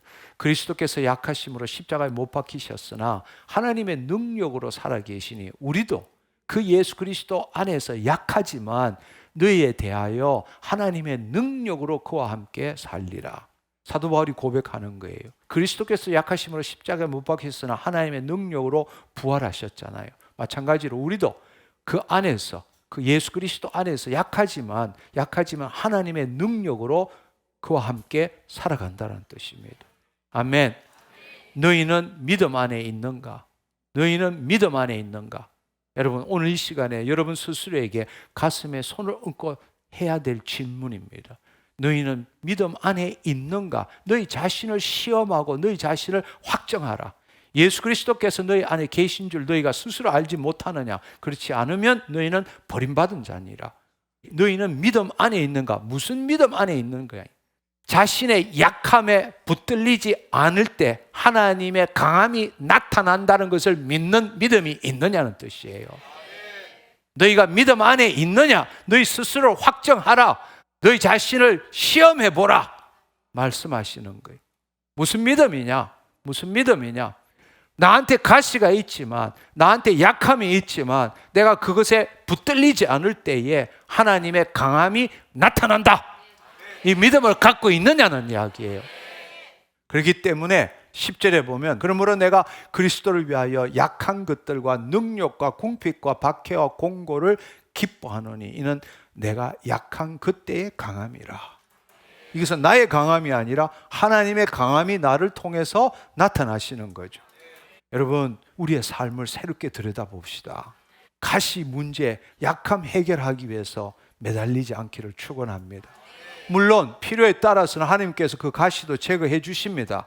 그러나 여러분들이 정말로 믿음으로 기도했음에도 불구하고 그 가시가 사라지지 않는다면 그 가시는 내 자만을, 내 교만을 없애는 은혜의 수단이 되게 하시고, 그 가시가 있기 때문에 내가 온전해지고, 내가 온전해지기 때문에 하나님의 능력이 나타나도록 하는데 최선을 다하는 삶을 살아야 되는데, 우리는 그 가시를 없애는데 최선을 다하는 삶을 살고 있다는 이야기예요. 여러분, 우리가 어떻게 살아야 되느냐? 골로새서 1장 29절을 보면 이를 위하여 나도 내 속에서 능력으로 역사하시는 이의 역사를 따라 힘을 다하여 수고하노라. 할렐루야. 내 속에서 능력으로 역사하시는 이의 역사를 따라 힘을 다하여 수고하노라. 아무것도 하지 말라는 뜻이 아니에요. 그러면 내 속에서 능력으로 역사하시는 이가 언제 역사하느냐고. 내가 내 가시에 묶이지 않을 때, 능력 주시는 자 안에서 능치 못함이 없느니라. 아멘. 우리가 가시에 묶이게 되면 하나님의 능력이 나타날 수가 없어요. 그러나 그 가시가 있더라도 그 가시를 그냥 숨기지 않고 있는 대로 두고, 그것이 바로 내 교만을 없애는 이 겸손의 수단, 은혜의 수단으로 삼고, 내가 온전해질 때에, 내가 약함으로 인해서 하나님의 강함이 나타날 때에 그 하나님의 강함이 나타나는 그 역사를 따라 힘을 다하여 수고하는 삶을 살아야 되는, 그게 바로 사도 바울의 삶이었어요. 아멘. 우리도 그 삶을 쫓을 줄 알아야 된다. 그래서 다르게 이야기를 하면, 왜 나한테는 능력이 안 나타나느냐? 많은 경우에 내 가시에 묶여있기 때문에. 나는 그런 인간이 못 됩니다. 나는 그렇게 할 수 있는 사람이 아닙니다. 나는 말을 잘 못하는 사람입니다. 갖가지 우리는 자기의 가시, 자기의 약함에 묶여 있다는 사실이에요. 그래서 하나님의 능력이 안 나타나는 거예요. 우리는 어떤 면으로 보면 주님께서는 뭐라고 말씀하시는가 하면, 가시에 묶여 있는 사람을 교만한 사람이라고 이야기하는 거예요. 하나님은 모세도 사용하셨어요. 하나님은 이 정확하게는 알 수 없지만 심각한 질병이 있는 사도 바울도 그렇게 사용하셨어요. 그렇다면 우리도 사용하십니다.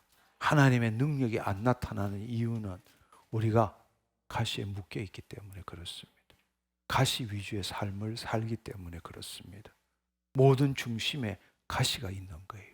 아니요. 모든 중심에 하나님이 있어야 합니다. 아멘. 이게 얼마나 중요한 이야기인지 모릅니다.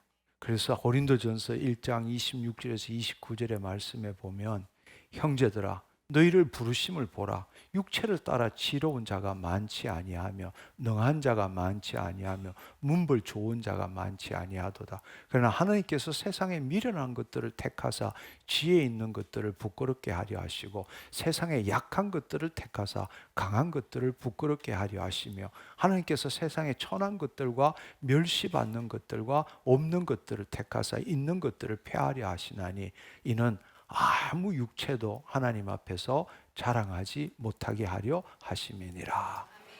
아멘. 온전한 사람은 어떤 면으로 보면 하나님께 쓰임 받을 기회가 거의 없어요. 온전한 사람일수록. 왜냐하면 하나님이 더 이상 필요하지 않기 때문입니다. 온전한 사람일수록. 오히려 온전하지 못한 사람을 주님께서는 들어 쓰셔서 지금 이야기한 것처럼 많은 사람들을 부끄럽게 하고 패하게 하고 그렇게 하시는 겁니다. 우리는 세상에 대해서는 강하고 담대해야 합니다. 이 땅에서. 왜냐하면 내가 이 땅에 예수 그리스도를 대표해서 살아가는 거니까요. 예수님은 하나님 우편에서 나를 대표해서 중보자로 계시고 예수 그리스도를 대표해서 이 땅에 마귀의 일을 멸하고 주의 뜻을 나타내는 삶을 살기 때문입니다. 따라서 세상에 대해서는 강하고 담대해야 합니다. 그렇지만 하나님에 대해서는 우리가 약해야 합니다. 하나님이 일부러 우리한테 가시를 준 건 아니지만 그 가시를 허용한 일은 바로 하나님 앞에 약함을 통해서 온전해지고 온전함을 통해서 하나님의 능력이 흐르도록 하는 것입니다. 세상에서 너희가 환난을 당하나 담대하라. 내가 세상을 이겼노라. 이렇게 말씀하십니다. 그래서 이제 오늘 나누고 싶은 결론은 뭔가 하면 능력이 없는 게 아니라는 거예요.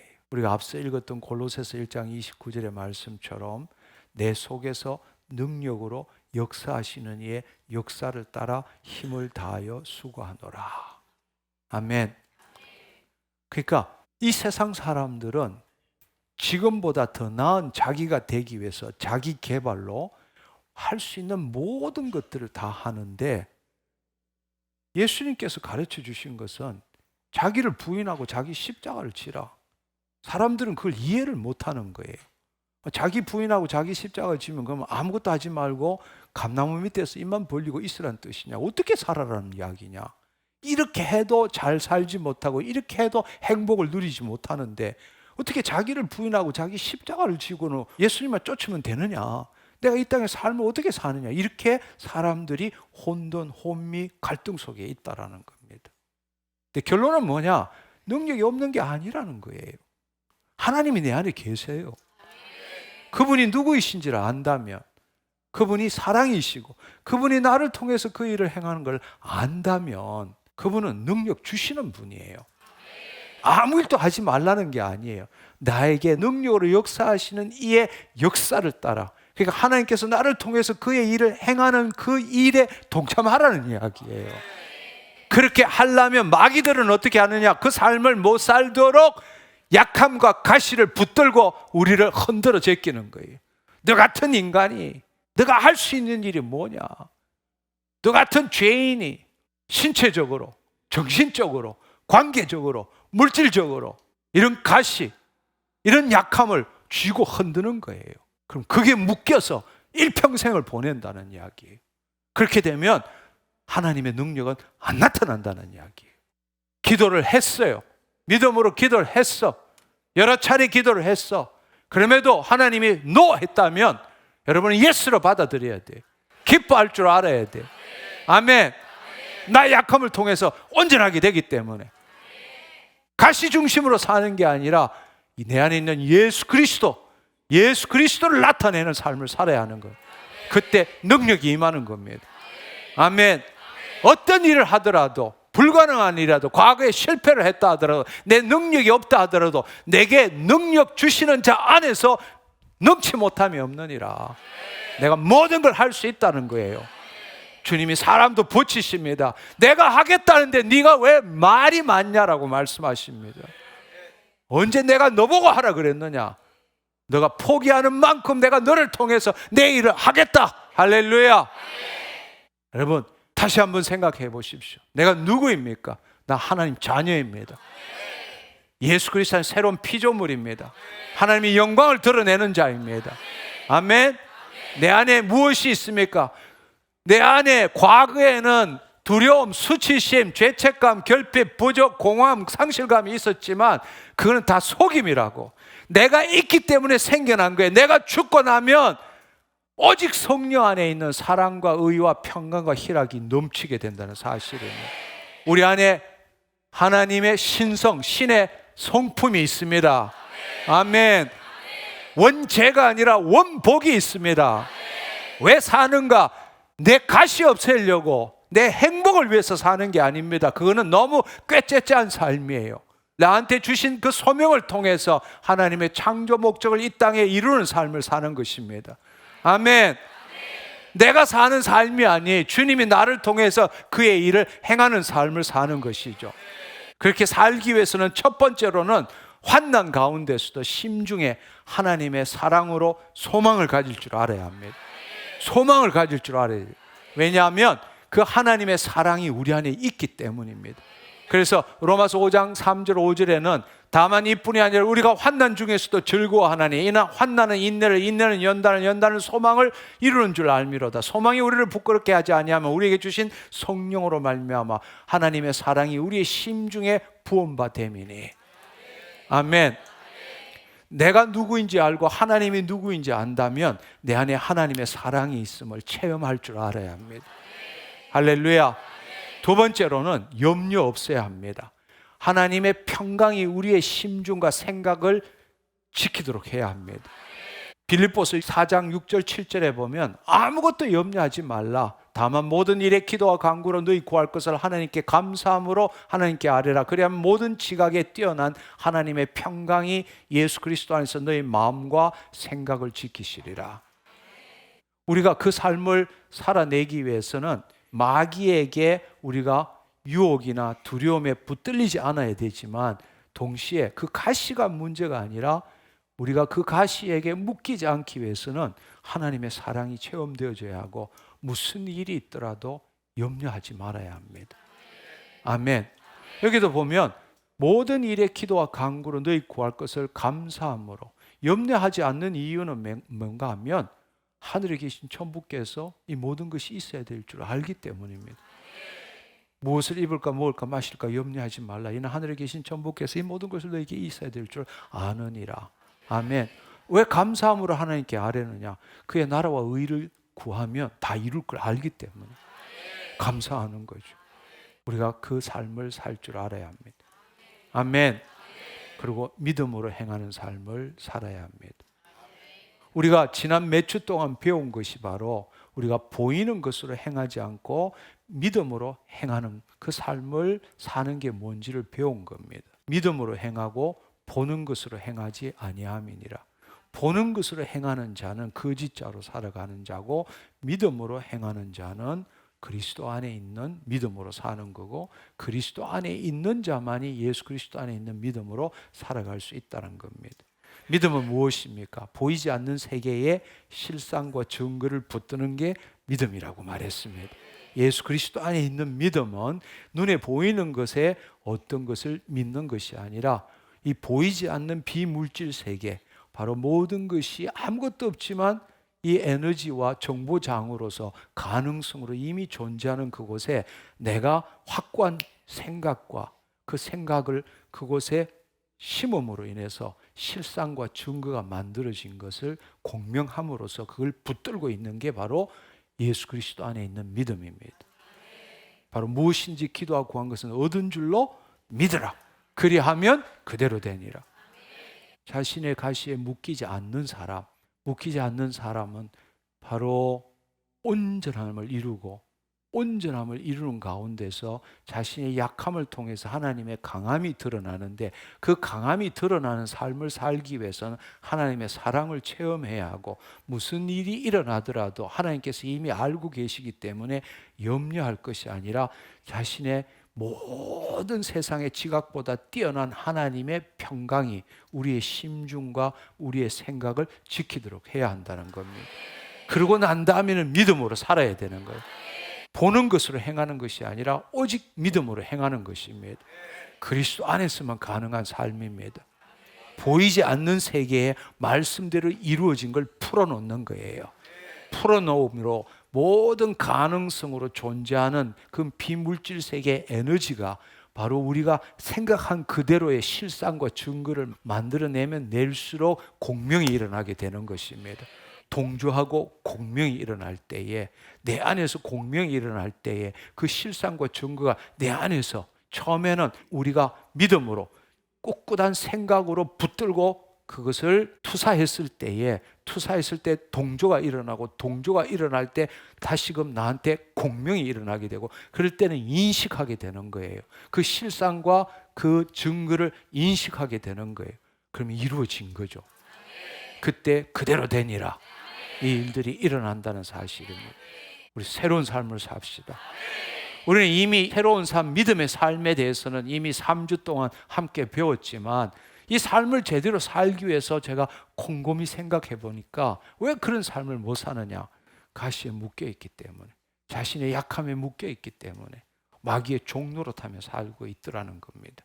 그래서 오늘 이 시간에 여러분들과 함께 이 문제를 나눈 겁니다. 여러분, 나한테 가시 많습니다. 그렇지만 그 가시가 내 삶을 결정하지 못합니다. 그 가시는 나에게 은혜의 수단입니다. 아멘. 여러분, 우리 모두 가시 없는 사람 없습니다. 우리 한번 생각해 보세요. 위대한 하나님의 종이라고 불리는 사람들, 이 땅에서 하나님의 영광을 위해서 사용한 사람들, 대부분 가시가 있는 사람들입니다. 가시가 있는 사람이. 여러분, 저는 늘 눈에 제일 먼저 떠오르는 사람이 닉 부이치치 목사님이세요. 여러분 아마 들어보셨고 아마 그 영상 보셨을 겁니다. 인간적으로 생각하면 가시 중에서도 최고의 과시 아닐까 싶습니다.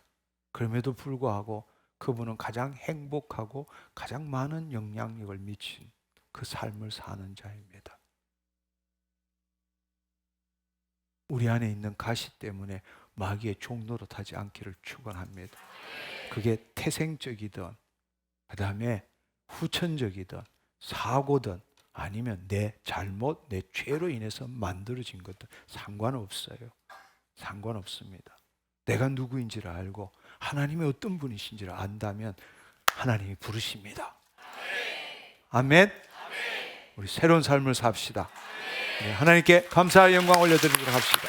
할렐루야. 주님 감사합니다. 우리 이 시간에 함께 기도했으면 좋겠습니다. 우리 이 시간에 함께 기도했습니다. 주님, 내가 되돌아보니까 내 육체의 가시 때문에 사단의 사자에 묶이는 삶을 살았습니다.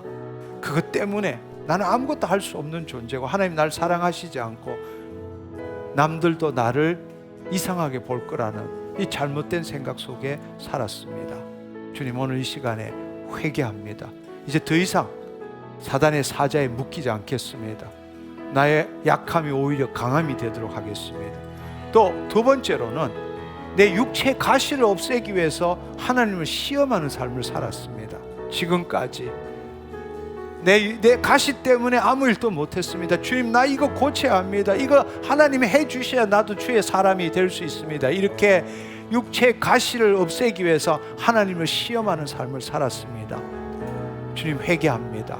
우리 이 두 가지를 함께 회개하는 시간을 갖기를 원합니다. 주여 삼창하겠습니다. 주여!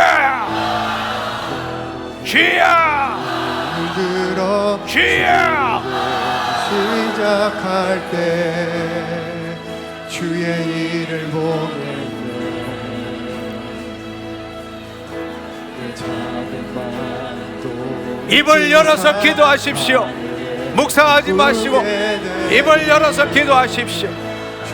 오늘 이 시간에 그 모든 가시를 주님께 드리십시오. 주님께 드리세요. 당신의 약함이 뭐든 간에, 당신의 가시가 뭐든 간에, 이 시간에 내가 누구인지를 알고 하나님이 누구이신지를 안다면 그 가시를 주님께 드리십시오. 하나님이 일하기 시작하네.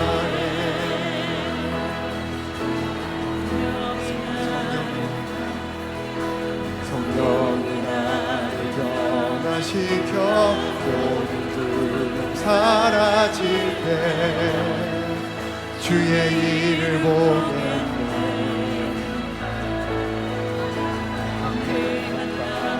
가운데서 알게 되니 주님을 볼 때 모든 시선을 주님께 드리고 전능하신 하나님을 느낄 때 내 삶은 주의 역사가 되고 하나님이 일하기 시작 모든 시선을 주님께 드리고 살아계신 하나님을 느낄 때 내 삶은 주의 역사가 되고 하나님이 일하기 시작 모든 시선을 주님께 드리고 살아계신 하나님을 느낄 때 내 삶은 주의 역사가 되고 하나님이 일하기 시작 모든 시선을 주님께 전능하신 하나님을 느낄 때 세상은 주의 나라가 되고 하나님이 일하기 시작하네. 우리 한 번 더 기도하기를 원합니다. 주님, 이제는 육체의 가시에 묶이지 않겠습니다. 그 가시가 사단의 사자일지라도 그것이 은혜의 수단, 도구가 되기를 원합니다. 내 약함을 통해서 주님의 강함을 나타내겠습니다. 주님, 그 가시가 나의 내 교만함을 치게 하여 주옵소서. 주님, 그 가시를 통해서 내가 온전하게 되게 하여 주옵소서. 내 약함을 통해서 주님 없이는 살 수 없는 내가 되게 하여 주옵소서. 내 약함을 통해서 하나님의 강함이 드러나는 삶을 살겠습니다. 주여 아버지 하나님, 내가 가시가 있기 때문에 하나님의 권능이 나에게 임하였습니다. 내가 온전히 나를 위한 삶이 아니라 주님을 나타내는 삶을 살겠습니다. 나에게 능력이 임하게 하신 것 감사합니다. 주님, 나를 사용하여 주신 것 감사합니다. 모든 믿지 않는 자에게 살아계신 하나님을 증거하는 내가 되게 하신 것 감사합니다. 나의 약함이 하나님의 강함을 드러내는 통로가 되게 하신 것 감사합니다. 내 삶이 변화되었습니다. 홀로 영광 받아 주옵소서. 우리 다시 주여 삼창하고 함께 기도하기를 원합니다. 주여, 주여, 주여. 나의 보배가 되신 주 나의 모든 것 주 안에 있는 보물을 나는 포기할 수 없네. 주 안에 모든 것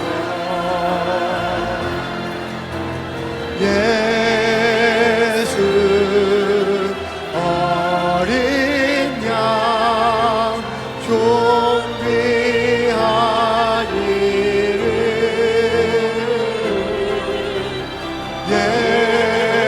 예수 어린 양 존귀한 이름 약할 때 강함 대신에 나의 보배가 되신 주 나의 모든 것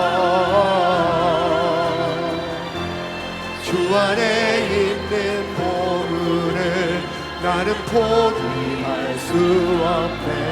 주 나의 모든 것.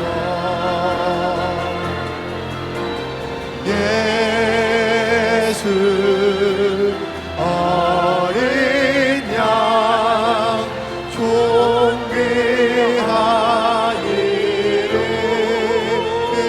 존귀하기를.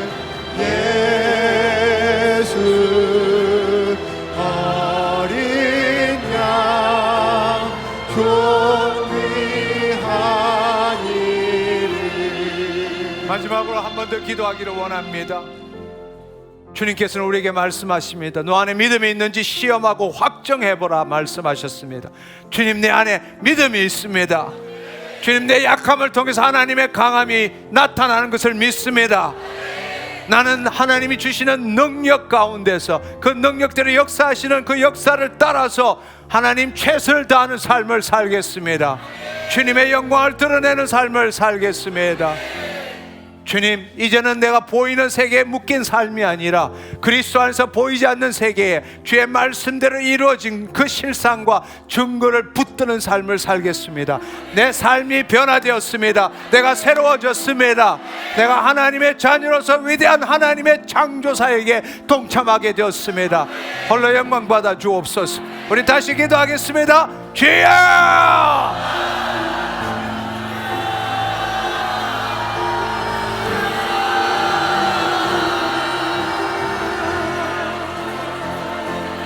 나의 믿음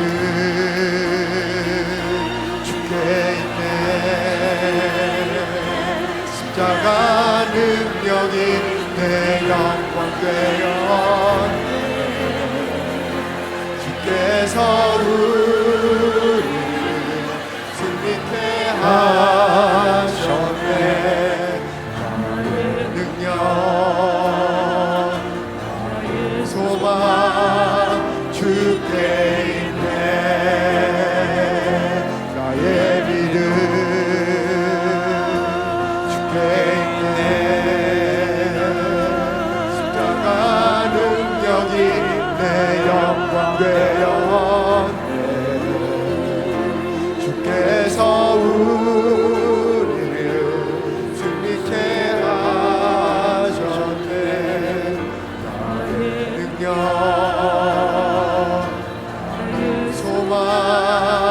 주께 있네. 나의 믿음 주께 있네. 십자가 능력이 내 영광 되었네. 주께서 우리를 승리케 하셨네. 나의 능력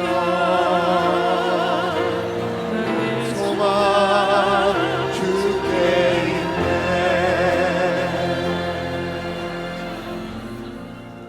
네, 마지막으로 하나 더 기도하기를 원합니다. 여러분이 가지고 있는 가시와 약함이 무엇입니까?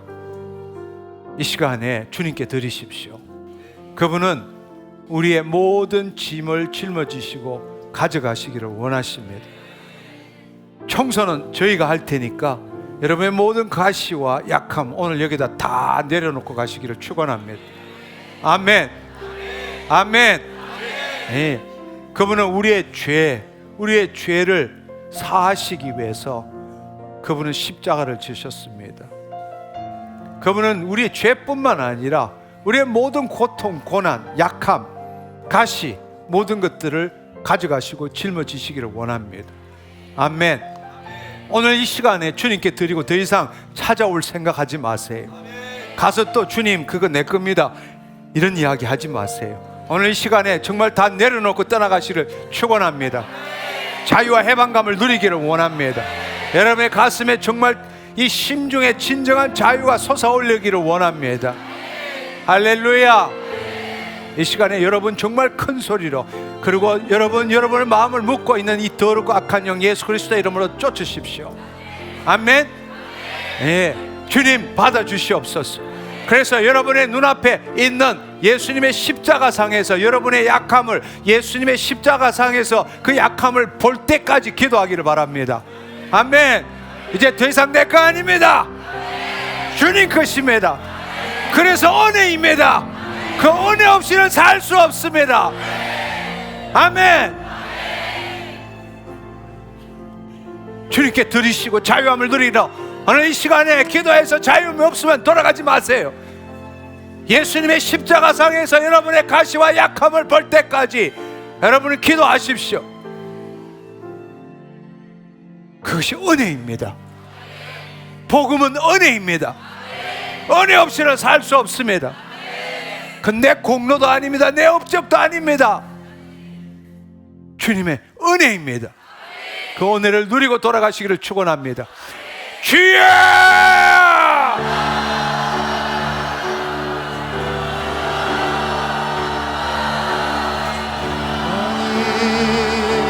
내 아픔 아시며 주님만이 내 맘 어루만지네. 어느 누구도 나를 향하시 주님의 사랑을 끊을 수 없네. 많이 내 능력이시며 주님만이 나의 구원이시네. 어느 누구도 나를 주님의 사랑을 끊을 수 없네. 많이 내 아픔 아시며 주님만이 내 맘 어루만지네. 어느 누구도 나를 향하시 주님의 사랑을 끊을 수 없네. 많이 내 능력이시며 주님만이 나의 구원이시네. 어느 누구도 나를 향하시 주님의 사랑을 끊을 수 없네. 많이 내 아픔 아시며 주님만이 내 맘 어루만지네. 어느 누구도 나를 향하시 주님의 사랑을 끊을 수 없네. 주님만이 내 능력이시며 주님만이 나의 구원이시네. 어느 누구도 나를 향하시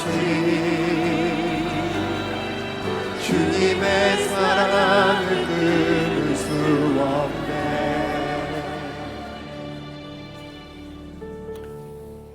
주님 감사합니다.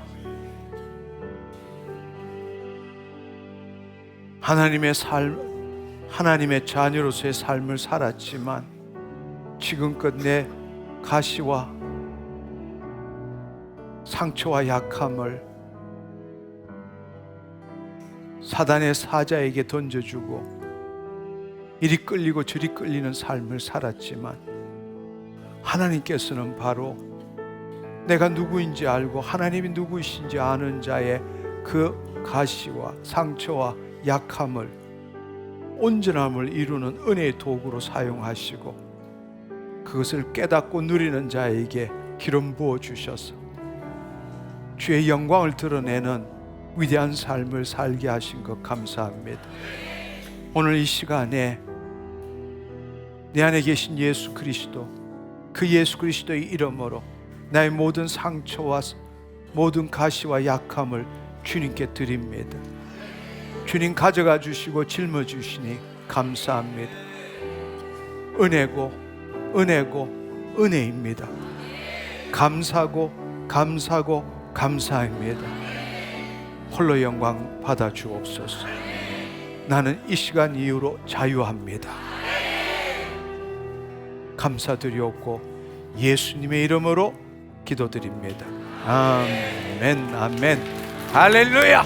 주님 감사합니다. 주님 감사합니다. 할렐루야.